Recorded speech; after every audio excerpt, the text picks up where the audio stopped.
हाँ, तो अपना नेक्स्ट टॉपिक है प्लेट्यूज। ओके, तो प्लेट्यूज में हम बात करेंगे, एक तो देखो बेसिक्स की बात की जाए ना, तो बेसिक्स का तो देखो हमने ऑलरेडी वर्ल्ड ज्योग्राफी में डिस्कशन कर रखा है, जो मैंने नोट्स आपको अवेल करा दिए हैं और यूट्यूब पे जिनके वीडियोस अवेलेबल है।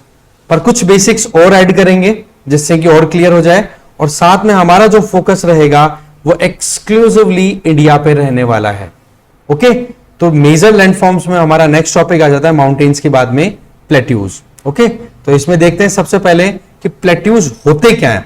देखो प्लेट्यूज सिंपल सी बात है कि एक स्टैंडर्ड डेफिनेशन ले तो नेशनल ज्योग्राफी इस तरीके से डिफाइन करती है कि जब भी कोई लैंडमास आसपास के एरिया से उठा हुआ हो, और उठा हुआ जो एरिया है उसको आप ऐसा फील करोगे कम से कम एक साइड से तो वो आपको अपलिफ्टेड लैंड दिखे। जैसे मान लो इधर माउंटेन है, पीछे की तरफ माउंटेन है और इधर माउंटेन है, और यहां पर कोई जमीन है वो उठी हुई है। तो इस केस में पहाड़ों के कंपैरिजन में आप देखोगे माउंटेन्स के, तो ये कहां अपलिफ्टेड है? बिल्कुल भी नहीं, क्योंकि माउंटेन्स के कंपैरिजन में तो कम हाइट है इसकी। जबकि दूसरी तरफ ये साइड जिस तरफ से हम देख रहे हैं वहां से हमें उठी हुई दिख रही है, तो कम से कम एक साइड से अपलिफ्टेड दिखे और बाकी सराउंडिंग एरिया से तो उठा हुआ हो ही। तो ऐसे में कम से कम एक साइड हो, चाहे ज्यादा भी हो सकता है। जैसे कोई माउंटेन है, उसके आसपास में इस तरीके के माउंटेन्स लंबे चौड़े प्लेटफॉर्म्स इस तरीके से दिखते हैं, ठीक है, जो कि उठे हुए हैं बिल्कुल हाइट पे, और टॉप है इनका मोर और लेस फ्लैट है। पीक्स भी हैं तो हल्की फुल्की छोटी मोटी पीक्स आपको मिल जाएंगी, बाकी मोर और लेस आपको फ्लैट टॉप दिखेगा। तो इस तरीके की जो स्ट्रक्चर होती है, these are known as plateaus. Okay, ये फ्लैट और एलिवेटेड लैंडफॉर्म्स होते हैं, और आसपास की जो जमीन होती है उससे थोड़ा बहुत उठे हुए रहते हैं। दूसरी तरफ प्लेट्यूज बनते कब हैं? प्लेट्यूज बनने के दो तरीके होते हैं। वैसे तो मोटा मोटा तो ये रहता है कि जिस तरीके से अर्थ के इंटीरियर पे में जो मैग्मा होता है वो जब प्रेशर क्रिएट करता है अर्थ के क्रस्ट पे, क्योंकि मैग्मा कहां होता है? एस्थेनोस्फेयर में। ऊपर क्या है? लिथोस्फेयर। और यहां पर एस्थेनोस्फेयर का जो मैग्मा है वो टेंडेंसी रखता है बाहर निकलने का। पर पता पड़ा कि यहां पर जिस एरिया से वो मैग्मा बाहर निकलने की कोशिश कर रहा है, वहां की जो लिथोस्फेरिक रॉक्स हैं वो बहुत ही ज्यादा स्ट्रॉन्ग है, वो ब्रेक नहीं हो रही है। इसका मतलब वो मैग्मा केवल और केवल ताकत लगा करके प्रेशर से इस पर्टिकुलर लैंडमास को अपलिफ्ट कर देगा, इसको हाइट प्रोवाइड कर देगा। या फिर ज्यादा से ज्यादा क्या हो सकता है कि ये जो अपलिफ्ट होने वाला लैंडमास है ना, इसमें हल्के हल्के अगर क्रैक्स आ जाएं तो ये मैग्मा बाहर आकर के यहां सेटल हो जाएगा। ऐसे नहीं कि एकदम से वोल्केनो की तरह फट जाए, पर हल्के से फिशर्स हो गए, हल्के से ब्रेक्स हो गए, क्रैक हो गए, तो वो थोड़ा सा निकल जाए तो निकल जाए। बाकी ऐसे के ऐसे ये रिजिड लिथोस्फेरिक लैंडमास है, ऐसे के ऐसे अपलिफ्ट हो जाता है ऊपर की तरफ, और जो स्ट्रक्चर क्रिएट होती है that is known as plateau. Done. तो magma deep inside the earth located है वहां पे, और कोशिश करेगा to come out of the surface, right. तो ऐसे में वो क्रस्ट को तोड़ नहीं पाता है। क्रस्ट का मतलब आउटर। देखो दो टर्मिनोलॉजी बताई थी, दो तरीके से हम अर्थ के इंटीरियर को डिसाइड करते हैं। एक तो क्रस्ट, मेंटल, कोर बताया था आपको, एक लिथोस्फेयर, एस्थेनोस्फेयर, बेरिस्फेयर बताया था। तो इनको आप मोर और लेस इस तरीके से मैच कर सकते हो।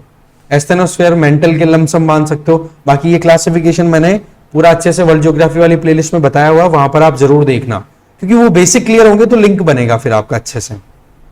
ओके, तो इस तरीके से जो impenetrable, that means those kind of rocks which are not in condition that कि मैग्मा उसको ब्रेक कर सके, राइट। मैग्मा ब्रेक नहीं कर पा रहा, अपलिफ्ट हो गया। और ये अपलिफ्टमेंट का प्रोसेस है, ये लाखों सालों तक चलता है, जिसमें आप हमारे यहां पर भी देख सकते हो डेक्कन प्लेट्यू, या फिर नॉर्थ इंडिया की नॉर्थ में जाएं तो हम देखेंगे तिब्बतन प्लेट्यू। अब देखो बात ऐसी है, नेक्स्ट आ जाता है आपके लिए यहां पर, दैट इज कि प्लेट्यूज के टाइप क्या होता है। देखो टाइप्स दो तरीके के हम डिसाइड कर सकते हैं, एक तो डाइसेक्टेड, एक वॉल्केनिक। डाइसेक्टेड तो वो हो गए जिनमें लैंडमास का केवल अपवर्ड मूवमेंट है, क्रस्ट की रॉक्स इतनी ज्यादा स्ट्रांग है कि वहां से वॉल्केनिक इरप्शन या फिर जो मैग्मा है वो बाहर निकल ही नहीं पा रहा है। तो ऐसी कंडीशन में जो प्लेट्यूज फॉर्म होंगे, such kind of plateaus are known as dissected plateaus. ठीक है।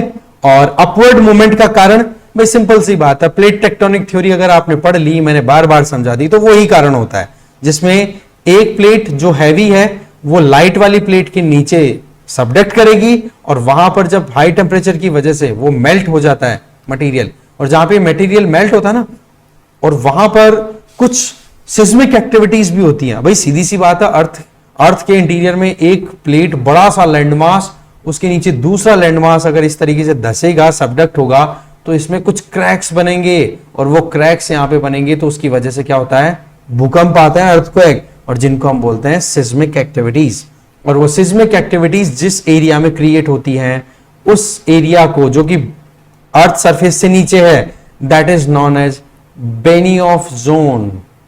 बेनियोफ जोन, जहां पर इस तरीके की सिस्मिक एक्टिविटीज क्रिएट होती है जब एक प्लेट दूसरी प्लेट के नीचे सबडक्ट कर जाती है, नीचे धस जाती है, और जब ये बेनियोफ जोन में पहुंच जाता है मटेरियल, तो वहां पर हो जाता है मेल्ट और फिर ऊपर उठता है। तो सीधी सी बात है कि यहां वाली अगर रॉक्स स्ट्रांग एनफ है, तो यहां पर से ये जो मैग्मा है ना, ये केवल अपलिफ्ट ही करेगा, इसको क्रैक नहीं कर पाएगा, तोड़ नहीं पाएगा। तो तब क्या हो गया, ये अपलिफ्ट हो गया तो हाइट बढ़ गई, क्या बन गया, प्लेट्यू। तो एग्जैक्टली यही वजह होती है कि प्लेट जो टेक्टोनिक प्लेट्स होती हैं वो अपने आप में इसी तरीके से काम करती हैं, अपलिफ्ट कर देती हैं। ठीक है, तो डाइसेक्टेड प्लेट्यूज का अगर हम वर्ल्ड ओवर देखें एग्जांपल, अभी वर्ल्ड की बात करें, इंडिया की हम आगे बात कर लेंगे, ओके, वर्ल्ड के एक दो एग्जांपल और ऐड हो जाएंगे यहां से। तो कोलोराडो प्लेट्यू या फिर कोलोराडो प्लेट्यू प्रोविंस, ये कहां पर है आपको पता है, यूएसए। फिर आ जाओ वोल्केनिक प्लेट्यू, भाई सीधी सी बात है, अगर वहां पर ये वाला एरिया, कौन से एरिया की बात कर रहा हूं, ये जो ऊपर वाली प्लेट है इसकी, यहां पर थोड़ा सा ही मान लो फिशर्स क्रिएट हो गए, क्रैक्स क्रिएट हो गए, तो ये जो मोल्टेड मटेरियल है ना, यहां पर मोल्टन फॉर्म में वो निकलेगा, और इस तरीके से मान लो यहां पर फिशर है, यूं निकल करके यूं सेटल हो जाएगा ये। ठीक है, एकदम फ्लड बेसाल्ट बन जाएगा, फ्लड प्रोविंस बन जाएगा, जैसे कि बाढ़ आई हो लावा की, ऐसा सीक्वेंस क्रिएट हो जाता है।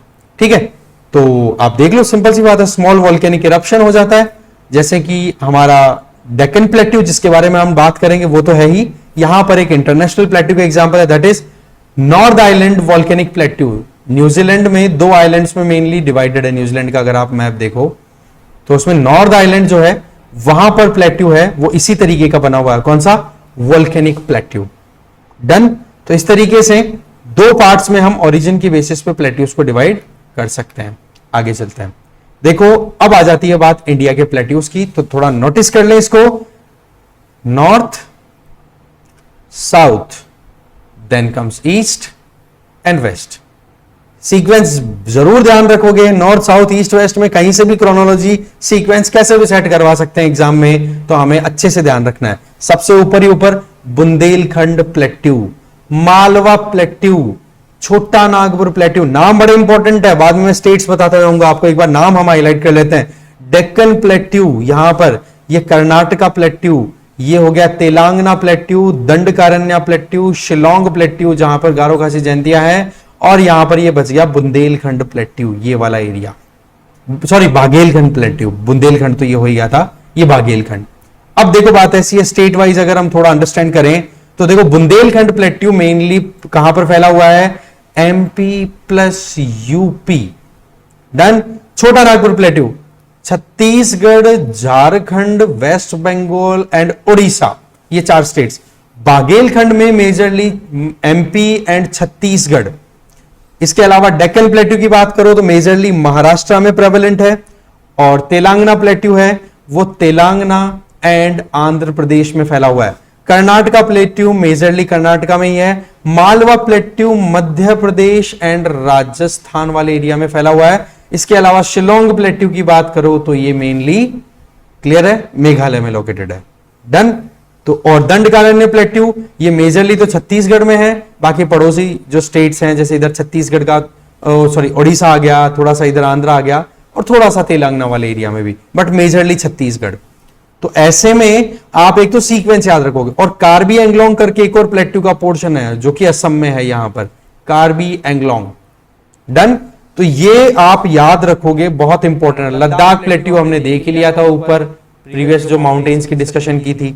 ठीक है, ये आप ध्यान रखोगे भाई कोई गड़बड़ ना हो जाए। पर राजस्थान के जो प्लेट्यूज है उनकी बात हम ऑलरेडी कर ही चुके हैं, ज्यादा यहाँ पर हम राजस्थान का कंटेक्स्ट डिस्कस करेंगे नहीं। और राजस्थान का कंटेंट मैंने आपको बोला 15th ऑफ अप्रैल को राजस्थान का कंटेंट आपको अवेल करा दिया जाएगा, तो वो वीडियोस भी आप अपने हिसाब से टाइम टेबल सेट करके देखते रहो, ठीक है। सबसे पहले आपको मिलेगी राजस्थान ज्योग्राफी और प्लस में राजस्थान करंट अफेयर्स मिल जाएगा, अभी तक का करंट अफेयर। और करंट अफेयर आपको अवेल कराऊंगा मैं जून से। कारण क्या, एग्जाम को अगर अभी भी नोटिफिकेशन डिक्लेयर होता है ना, तो जून 2022 से पहले एग्जाम होने का कोई चांस है नहीं। तो अभी तक करंट अफेयर मेरे पास में अवेलेबल है, क्योंकि ये मेरे हाथों से खुद से बनाता हूं मैं, ठीक है। तो वो आपको मिल जाएगा जुलाई 2021 से। आपको अभी लेटेस्ट का क्या चल रहा है, मेरे पास में अवेलेबल है जनवरी तक का। फरवरी मार्च का मैं जल्दी कन्वर्ट कर दूंगा, वो और अवेल करा दूंगा आपको। तो ये चीजें आपको मिल जाएंगी, आपको टेंशन लेने की जरूरत है नहीं इसकी, ठीक है।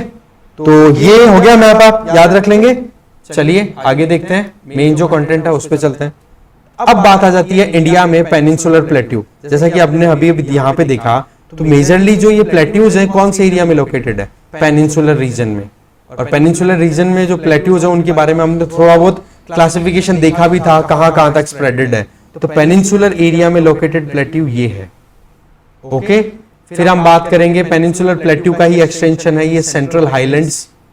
फिर उसके बाद में हम नॉर्थ ईस्टर्न हाईलैंड्स। इस तरीके से जो प्लेट्यू रीजन है उसको हम 3 पार्ट्स में डिवाइड कर सकते हैं। डन। तो चलिए आगे बढ़ते हैं, एक एक को ढंग से पढ़ेंगे। सबसे पहला आता है पेनिनसुलर प्लेट्यू, जो कि ओवरऑल पूरे प्लेट्यू की बात हो रही है, जितने भी इंडिया के प्लेट्यूज है जो हमने अभी मैप पे देखे। तो इसमें देखो, अगर हम नॉर्मली देखें तो इसकी हाइट आपको 150 मीटर्स ज्यादा दिखेगी। किसके कंपैरिजन में, जो रिवर प्लेन्स है। कौन से रिवर प्लेन, गोदावरी का देख लो, कृष्णा का देख लो, कावेरी का देख लो, उसके कंपैरिजन में। और वैसे अगर देखा जाए तो एलिवेशन 150 से कितना जा रहा है, 600 से 900 मीटर तक भी, क्योंकि ये फिर क्या आ जाते हैं माउंटेन रेंजेस, जैसे सतपुड़ा आ गया, मैकाल आ गया, महादेव आ गई, जो हमने प्रीवियस वीडियो में देख लिया था। डन। तो ऐसे में आप बात कर सकते हो कि पेनिनसुलर प्लेट्यू जो है उसकी हाइट मिनिमम 150 मीटर्स है, तो 600 से 900 मीटर की हाइट तक भी इसका आप हाइट एलिवेटेड देख सकते हो। अगर पेनिनसुलर प्लेट्यू का हम नॉर्थ वेस्टर्न एक्सटेंशन देखें, नॉर्थ वेस्टर्न एक्सटेंशन का मतलब हो गया राजस्थान की तरफ, तो वहां पर अरावली रेंज जो है वो इसका western most north western extension है, जिसको दिल्ली रिज भी बोला जाता है। डन। इसके अलावा ईस्ट में आ जाओ तो राजमहल हिल्स, जिसके बारे में हमने बात कर ली थी, झारखंड वाला एरिया, जहां से गंगा रिवर बाइफरकेट होती है, हुगली में और पद्मा में, ओके। तो ये ध्यान रखें। अच्छा, एक चीज मैं वहां पे बताना थोड़ा सा मिस कर गया था, वो ये कि जहां से राजमहल हिल्स के पास से गंगा रिवर हुगली और पद्मा में डिवाइड होती है ना, तो कुछ डिस्टेंस के लिए बांग्लादेश में एंटर होने से पहले वेस्ट बंगाल वाले एरिया में भी फ्लो होती है। वहां पर गंगा का फिर से नाम आ जाता है भागीरथी। ये भी आप ध्यान रखोगे। भागीरथी, एक तो वो भागीरथी जो गंगा की ट्रिब्यूटरी है, जो कि वहां से ओरिजिनेट होती है, क्या नाम है उसका, गंगोत्री ग्लेशियर से। डन। गंगोत्री ग्लेशियर से ओरिजिनेट होती है भागीरथी, फिर देवप्रयाग में अलकनंदा से मिलकर के बनती है गंगा। ऐसे ही यहां पर जो राजमहल हिल्स है वहां पर एक डैम बनाया हुआ है, फरक्का डैम। वैसे फरक्का डैम अगर देखो तो गंगा पे बना हुआ है। तो वहां से जो हुगली है वो तो साउथवर्ड मूव कर जाती है, तो हुगली गंगा की डिस्ट्रीब्यूटरी है। और जबकि इधर आप देखोगे तो ये एंटर हो जाती है बांग्लादेश में, तो वहां पर नाम हो गया पद्मा, पद्मा से पहले नाम होता है भागीरथी, ओके। तो ऐसे में राजमहल हिल्स जो है वो पेनिनसुलर प्लेट्यू का ईस्टर्न मोस्ट रेंज है। गिर हिल्स मैंने आपको बता दिया था कि गुजरात का अगर मैप नोटिस करो तो सौराष्ट्र वाला ये एरिया होता है, ये तो कच्छ वाला एरिया हो गया, ये सौराष्ट्र, और ये इधर काठियावाड़ रहता है। तो सौराष्ट्र में है गिर हिल्स, ठीक है। साउथ में जाओ तो इनका एक्सटेंशन प्लेट्यू का कहां तक है, कार्डमोम हिल्स तक का है, ठीक है। ये है पेनिनसुलर प्लेट्यू का पूरा एक्सटेंशन। इसके आगे आप देख सकते हो कि जो शिलोंग प्लेट्यू है और कार्बी एंगलोंग प्लेट्यू जो मैंने अभी मैप में दिखाया था, वो इसका नॉर्थ ईस्टर्न पार्ट है, जो कि जब इंडियन प्लेट यूरेशियन प्लेट से स्ट्राइक कर रही थी तो उस टाइम पे वो क्रैक होके साइड में हो गया और बीच में गैप बन गया मालदा गैप, और वो मालदा गैप में क्या हुआ, तिस्ता, ब्रह्मपुत्रा, गंगा जैसे रिवर्स ने ला करके सेडिमेंट्स इतने सेटल कर दिए कि वो खड्डा था ना वो भर गया, सिंकलाइन था वो भर गया, फिल हो गया। पेनिनसुलर इंडिया में देखो तो पेटलैंड प्लेट्यूज बहुत देखने को मिलेंगे। ये पेटलैंड क्या होता है ये थोड़ा मैं आपको समझाता हूं। देखो जब भी कोई लैंडफॉर्म या कोई भी जमीन का टुकड़ा होता है तो उसमें ऐसा तो है नहीं कि सारी की सारी हार्ड रॉक्स होती हैं जो कि इरोड ही नहीं होती, या फिर सारी की सारी सॉफ्ट रॉक्स होती हैं जो कि इरोड हो जाती हैं, इनका मिक्स होता है।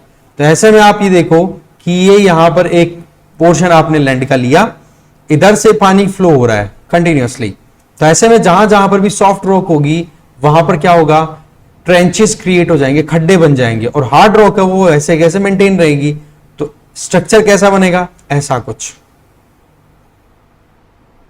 जहां जहां पर हार्ड रॉक है वो तो रह गई एज इट इज, जहां जहां पर सॉफ्ट रॉक्स थी वो हो गई इरोड, और पानी लगातार अपना फ्लो हो रहा है। तो इस तरीके की जो स्ट्रक्चर बनती है ना लैंडफॉर्म की प्लेट्यूज पे, सच टाइप ऑफ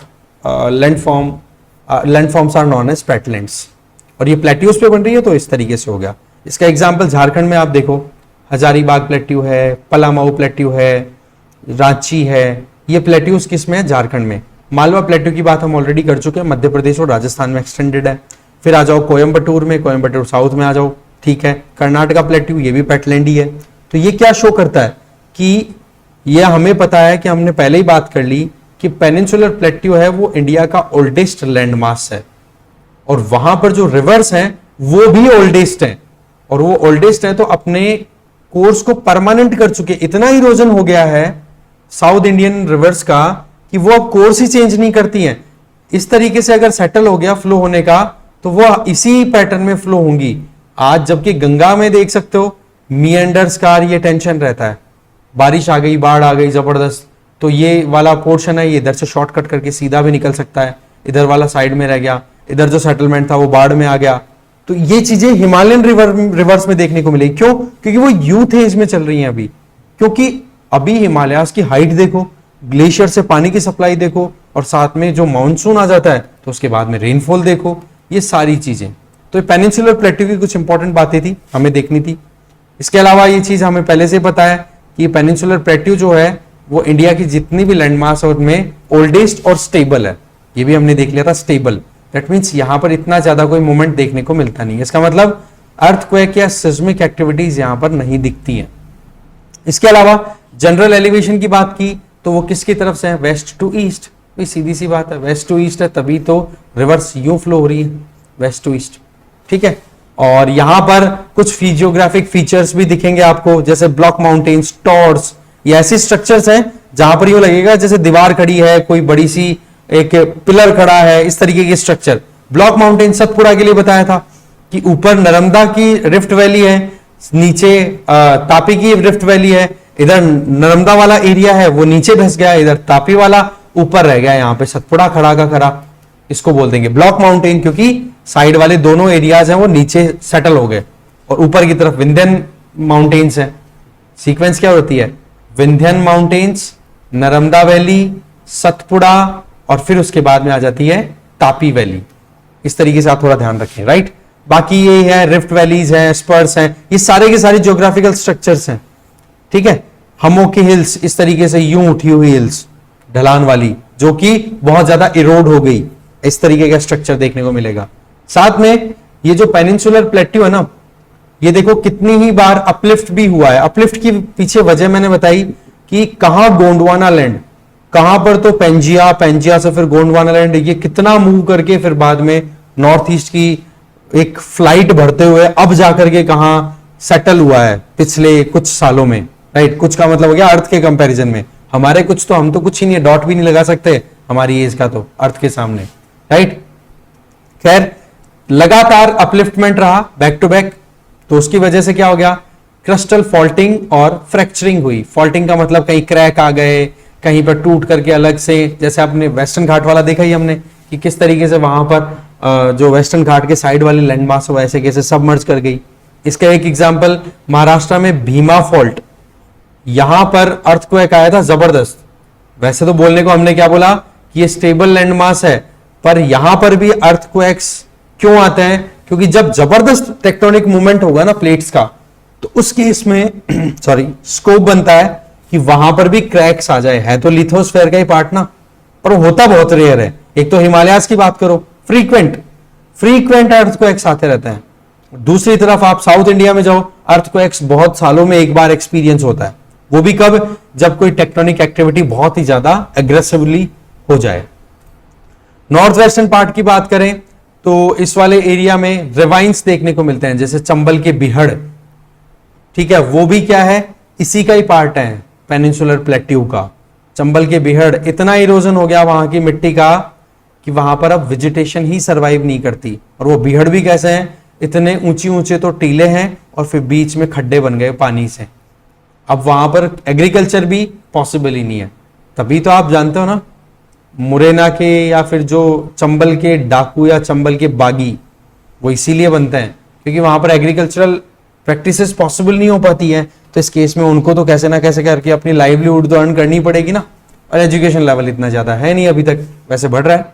तो ऐसे में चंबल, भिंड, मुरैना, ये 3 ऐसे एरियाज है जहां पर ये रिवाइन मिलेंगे।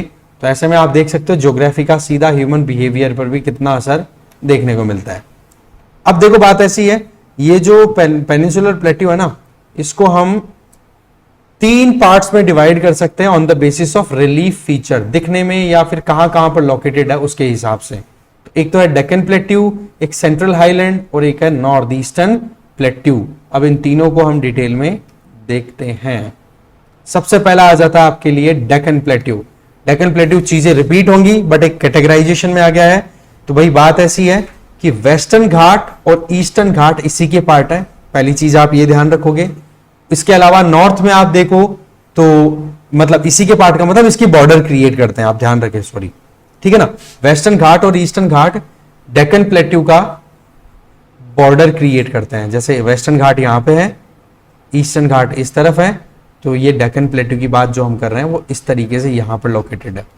तो इसकी बॉर्डर क्रिएट हो रही है ईस्ट में तो ईस्टर्न घाट, वेस्ट में वेस्टर्न घाट, और नॉर्थ की बात करो तो नॉर्थ में सतपुड़ा, मैकाल और महादेव हिल्स, ये क्रिएट करती हैं इसकी northern boundary. Done. Second one, western Ghat की बात करें तो उनका नाम हम ऑलरेडी देख चुके हैं, सह्याद्री महाराष्ट्र, नीलगिरी कर्नाटका, तमिलनाडु, अनाईमलाई हिल्स बोलते हैं किसमें, cardamom hills, Anamalai hills Kerala में। वेस्टर्न घाट भी क्यों है, क्योंकि पेनिनसुला का पार्ट ही तो है, थोड़ा सा एडिशनल और आ गया, रिपीट हो गई चीजें हमारी। वेस्टर्न घाट अगर देखें तो इनकी एलिवेशन ज्यादा है और कंटिन्यूअस भी है कंपैरेटिवली ईस्टर्न घाट, अगेन रिविजन। इसके अलावा ईस्टर्न घाट की एलिवेशन और वेस्टर्न घाट की एलिवेशन में देखें तो डिफरेंस, वेस्टर्न घाट की एलिवेशन 1500 मीटर है, जबकि ईस्टर्न घाट की आपने देखी थी 900 मीटर के अंदर अंदर लपेटा गया। इसके अलावा अनाईमुडी हाईएस्ट पीक है साउथ इंडिया की, जिसकी हाइट 2695 मीटर्स है, ये भी हमने ऑलरेडी देख ली। तो बहुत ईजी रहेगा अब आपके लिए। गंगा वाला नेटवर्क भी मैंने बातों बातों में इतना समझा दिया, जब रिवर्स पढ़ेंगे तब आप देखना कितना जल्दी खत्म होगा हमारा वो टॉपिक। इसके अलावा पेनिनसुलर इंडिया की बात करें तो अनामलाई हिल्स की तो हाईएस्ट पीक हो ही गई। इसके अलावा नीलगिरी हिल्स की बात भी मैंने ऑलरेडी आपको प्रीवियस वीडियोस में बता दी कि वहां की हाईएस्ट पीक है डोडा बेट्टा, जिसकी हाइट है 2637 मीटर, और अनाईमुडी की 2695 मीटर। तो दोनों बहने ही हैं, पास पास की हैं, पर ज्यादा अनाईमुडी है, ध्यान रखना, कंफ्यूजन हो जाता है कई बार। इसके अलावा पेनिनसुलर रिवर्स ओरिजिन कहां से होती है, वेस्टर्न घाट से। इसके अलावा ईस्टर्न घाट जो है वो डाइसेक्टेड हो रखा है, डाइसेक्ट करने वाले रिवर्स महानदी, गोदावरी, कृष्णा, कावेरी, ये रिवर्स हैं, ठीक है। इसके अलावा इंपॉर्टेंट रेंजेस अगर ईस्टर्न घाट की देखें तो जावड़ी, पैलकोंडा, आपको मैप मैंने ऑलरेडी दे ही रखा है तो कोई इशू नहीं है, वो पीडीएफ में आप देख सकते हो, महेंद्रगिरी। और ये ईस्टर्न घाट और वेस्टर्न घाट कहां पर मिलते हैं, नीलगिरी हिल्स, ये RAS 2021 के प्रीलिम्स में ये स्टेटमेंट था ऐसे कि ऐसे, तो ध्यान रखोगे आप जो भी चीजें सामने आ रही हैं। अब आ जाती है सेंट्रल हाईलैंड। देखो जी, सेंट्रल हाईलैंड जो है उसमें आप देख सकते हो वेस्ट में तो आ जाती है अरावली रेंज, जो कि राजस्थान वाला एरिया आ गया, और सतपुड़ा है वो एक अपने आप में इंपॉर्टेंट पार्ट है सेंट्रल हाईलैंड्स का, सतपुड़ा हिल्स। फिर से बोल रहा हूं मैं कि ऊपर विंध्याचल, फिर नर्मदा वैली, फिर सतपुड़ा और फिर तापी वैली। तो सतपुड़ा की यहां पर हम बात कर रहे हैं, ठीक है, जो कि एमपी और महाराष्ट्र वाले एरिया में एक्सटेंडेड है। तो इसमें आप देख सकते हो कि इसमें स्कार्प्ड प्लेट्यूज है। स्कार्प्ड क्यों, क्योंकि सीधी सी बात, आसपास के एरिया है, इधर नर्मदा वैली है वो बन गई, इधर तापी वैली वो बन गई, दोनों की जमीन है ऐसे कि ऐसे नीचे सबमर्ज हो, या कह सकते हैं ना धस गई, नीचे बैठ गई, तो इसकी वजह से क्या हो गया, ये ब्लॉक माउंटेन्स इस तरीके की स्क्वायर में कन्वर्ट हो गया। इधर से नर्मदा वैली नीचे सेट हो गई, इधर से तापी वैली नीचे सेट हो गई, ये ब्लॉक माउंटेन क्रिएट हो गए। माउंटेन्स अगर वर्ल्ड ज्योग्राफी वाले आपने कवर कर लिए तो आपको समझ में आ गया होगा। हाइट यहां पर 600 से 900 मीटर की मिलेगी आपको सी लेवल के कंपैरिजन में। और ये नॉर्दर्न बॉर्डर है डेक्कन प्लेटू की। ये लाइन पिछले वाली जो स्लाइड थी उसमें क्या था कि डेक्कन प्लेटू की नॉर्दर्न बाउंड्री क्या है, सतपुड़ा, और सतपुड़ा जो है वो डेक्कन प्लेटू की नॉर्दर्न बाउंड्री है। बस बात वही चीज रिपीट हो गई। इसके अलावा ये माउंटेन जो है रेलिक माउंटेन्स का एग्जाम्पल है, दैट मीन्स बहुत पुराने माउंटेन्स है ये। हाईली डिन्यूडेटेड, दैट मीन्स बहुत ज्यादा इरोजन हो चुका है इनका। इसके अलावा आप देख सकते हो कि ये जो सेंट्रल हाईलैंड जो है, यहां पर आप देख सकते हो कि इनका वेस्टर्न एक्सटेंशन जैसलमेर, बताया था ना कि डेजर्ट है, वेस्टर्न डेजर्ट राजस्थान का, थार डेजर्ट, वो डेजर्ट का जो फॉर्मेशन है दैट इज फिजियोग्राफिक प्रोविजन। जबकि हम जियोलॉजिकली देखें तो हमने 3 पार्ट्स में डिवाइड किया था इंडिया को पूरे को, जियोलॉजिकली 3 में और फिजियोग्राफिकली मैनी। तो जियोलॉजिकली हमने देखा था Himalayan, plains and plateaus only. तो प्लेट्यूज कहां तक थे, जैसलमेर तक, जहां पर डेजर्ट एरिया है उसकी भी जो रॉक्स है वहां की बॉटम रॉक्स, वो सारी की सारी किस कैटेगराइजेशन में आती हैं, पेनिनसुलर प्लेट्यू का एक्सटेंशन। और जैसलमेर में आपको पता ही है वही डेजर्ट एरिया है, तो वहां पर अलग अलग सैंड ड्यून्स क्रिएट हो जाते हैं। ये राजस्थान ज्योग्राफी में हमने अच्छे से कवर किया, तो कुछ बताने की यहां पर जरूरत होनी नहीं चाहिए। देखो बरखांस, इस तरीके की क्रिसेंट शेप स्ट्रक्चर क्रिएट हो जाती है। लॉन्गिट्यूडनल, इस तरीके से लंबे लंबे वो बन जाते हैं जिनको दोहरा बोला जाता है उधर, ठीक है, और वैसे इनको हम सैंड ड्यून्स बोलेंगे। इसमें हवा का एक सेगमेंट रहता है जिसमें आप देखोगे कि हवा की डायरेक्शन को जो शो कर रहा है तो उसको तो बोल देंगे देखो पैराबोलिक। और जब हवा की डायरेक्शन के जस्ट ऑपोजिट आ रही है हवा, ये जो इस तरीके के सैंड ड्यून्स जो बन रहे हैं, इसमें इधर से अगर हवा आ रही है, इसके जस्ट ऑपोजिट अगर है तो this will be known as barchan. और ये जो हॉर्न्स हैं, सींग जिसको बोलते हैं, ये जो सींग है दोनों, ये अगर डायरेक्शन हवा की डायरेक्शन को शो करते हैं, दैट मीन्स ये पैराबोलिक हो गया, इस तरीके की हो गया। और साथ में ये जो प्लेट्यू है सेंट्रल हाईलैंड, ये इसका मेटामॉर्फिज्म बहुत हो चुका है। मेटामॉर्फिज्म का मतलब कि इतने ज्यादा चेंजेस आ चुके हैं अभी तक, जहां से इसकी शुरुआत हुई थी इस पर्टिकुलर लैंडमास की, वहां से लेकर अभी तक, जिसकी वजह से यहां पर metamorphic rocks, for example marble, slate, gneiss, ये सारे मेटामॉर्फिक रॉक्स का एग्जाम्पल है। और रॉक्स का क्लासिफिकेशन थोड़ा सा तो मैंने पिछले वीडियो में समझा दिया था, क्लियर हो जाना चाहिए। और नहीं हुआ है तो बेसिक्स आप जरूर देखो। बेसिक्स के लिए कहां, वही बात, वर्ल्ड ज्योग्राफी अगेन। अब देखो इसमें बात आ जाती है कुछ और, जो सेंट्रल हाईलैंड है वहां की। तो इसमें आप देख सकते हो कि सेंट्रल हाईलैंड जो है, इसकी हाइट कहां तक जा रही है, 700 से 1000 मीटर एवरेज। वो सतपुड़ा की थी, ध्यान रखें आप, जो 600 से 900 मीटर हाइट जो बताई थी वो सतपुड़ा की थी। अभी हम बात कर रहे हैं सेंट्रल हाईलैंड्स में, सेंट्रल हाईलैंड ओवरऑल, जिसमें प्लेट्यू वाला रीजन भी आ गया। कौन सा, वो बुंदेलखंड, बाघेलखंड, मालवा, सब आ गए इसमें, ध्यान रखें आप। तो और स्लोप कैसा है भाई, इधर का स्लोप है north and north eastern. Simple सा बताता हूं मैं आपको, यहां पर ऐसा कुछ है कि अगर सेंट्रल हाईलैंड आप इस तरीके से कंसिडर करो, ठीक है, इसको मैं थोड़ा मैप में आपको ड्रॉ कर दूं तो आप शायद आसानी से समझ पाओगे। थोड़ा सा फैल गया है इंडिया, बड़ा हो गया इंडिया, कोई इशू नहीं है। हाँ, तो ये सेंट्रल हाईलैंड है, तो यहां से जो रिवर्स है ना, वो फ्लो होती है इस डायरेक्शन में। वो नरम, ये यमुना, गंगा, इनकी ट्रिब्यूटरीज होती हैं सेंट्रल हाईलैंड से जो रिवर्स ओरिजिनेट हो रही है। तो इस वजह से इसका ढाल हमारे साथ क्लियर है ना, किस तरफ जा रहा है, या तो नॉर्थ की तरफ जा रहा है या फिर नॉर्थ ईस्ट की तरफ जा रहा है। तो ये आप ध्यान रखोगे, स्लोप के ऊपर भी क्वेश्चन बन जाते हैं कई बार। सो यहां का स्लोप आप देख सकते हो। तो इसीलिए यहां से ओरिजिनेट होने वाले रिवर्स, जैसे नाम बताऊं अगर मैं आपको मोटी मोटी, चंबल, इसके अलावा आप देख सकते हो केन, बेतवा, सिंध, सोन, ये रिवर्स हैं जो कि गंगा यमुना नेटवर्क की ही ट्रिब्यूटरीज हैं। तो आप देख सकते हो कैसे नॉर्थ की तरफ जाकर के इस तरीके से ज्वाइन करती है। ये ड्रेनेज सिस्टम और देखेंगे तब और क्लियर हो जाएगा, तो बस एक बार सुन लो, आप समझ लो इस चीजों को। इसके अलावा कैमूर रेंज आपको पता ही है, मध्य प्रदेश वाले एरिया में लोकेटेड है। बनास, ये देखो राजस्थान की एक इंपॉर्टेंट रिवर है, ठीक है, और राजस्थान की टेरिटरी में फ्लो होने वाली सबसे लंबी रिवर है। राजस्थान की टेरिटरी में फुल फ्लेजेडली, चंबल का तो क्या सीन है, चंबल ओरिजिनेट होती है एमपी से, फिर राजस्थान, फिर यूपी में जाकर के यमुना में मिलती है, राइट। तो ऐसे में तो ये तो इंटर स्टेट फ्लो हो रही है। बनास खमनोर की पहाड़ियां, Khamnor hills of Rajsamand district, वहां से ओरिजिनेट होकर के फिर बाद में सवाई माधोपुर में एक जगह है रामेश्वरम, वहां जाकर के रामेश्वर धाम तो खैर साउथ में गया, रामेश्वर धाम सवाई माधोपुर में, ठीक है, वहां पर बनास रिवर चंबल को ज्वाइन कर लेती है, ठीक है। तो इस तरीके से बनास का भी आप देख लो, ये रिवर चंबल को ज्वाइन करती है और अल्टीमेटली जाकर के चंबल किस में गिरती है, यमुना में, और यमुना किस में मिलती है, आपको पता है, गंगा में। इसके अलावा इस सेंट्रल हाईलैंड का ईस्टर्न एक्सटेंशन क्या जाएगा, वही एक्सटेंशन राजमहल हिल्स, ठीक है, क्योंकि ये है तो पेनिनसुलर प्लेटू का ही पार्ट ना, इसलिए राजमहल हिल्स। और इसके अलावा मिनरल रिसोर्सेज भी अच्छे खासे मिलते हैं।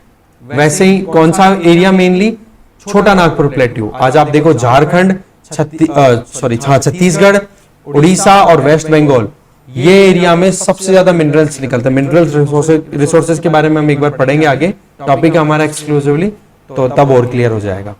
फिर बात आ जाती है नॉर्थ ईस्टर्न प्लेट्यू, ये हम कल डिस्कस करेंगे क्योंकि टाइम हो चुका है।